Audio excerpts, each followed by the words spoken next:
I want to quickly talk about menu anchors and how we can utilize them so much more when it comes to your marketing. And this isn't just for web designers, this is for working with clients or businesses as well. What tends to happen is business has a brand new website and they've got loads of services, and they tend to showcase like a link to the homepage or a link directly to a product. The trouble is though, it might go and land on the single product template, which sometimes isn't that enticing or wonderful because it's almost assuming that the person that clicked it is now going to instantly go and buy. You do a lot of marketing on Facebook, Twitter, LinkedIn, or Instagram or anywhere, and you share a URL, and the URL just takes them here, which is what they're always going to see. And there's a chance they might land here and go, oh, I've already seen this, and move on.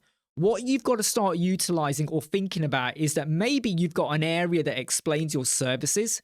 And if you had a menu anchor that went there and you now did some marketing, because maybe service number 3, you've got a special offer, or it's something you really think people should consider, your URL lands here. If they want to scroll up, great. If they want to scroll down or go elsewhere, they can do, but they go here. Or it might be that further down on your page, you've got like another hero banner. So you might have your main hero banner, but then you might have another one that further explains or clarifies another selling point, and you got some other sub boxes below. Put a menu anchor here so that when you do your marketing, if people click it and land, they don't just see the same thing. And if you're one of those websites or businesses where you don't regularly update your hero banner or the look of it or what other services you got, it can get a little bit stagnant or boring. And the really simple thing to do, if we just go here, is you don't have to drop in a menu anchor widget, by the way, okay? You know, that's what a lot of us used to do, but you could just click on the container. You could even click on a heading or an image. It doesn't have to be a container, right?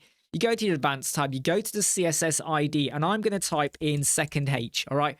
That is the most rubbish ID ever, but I'm going to say second H. You then share the URL of your page /hashtag second H. Now, if you are using lowercase or uppercase lettering or numbers, make sure you imitate that. That has got an uppercase H.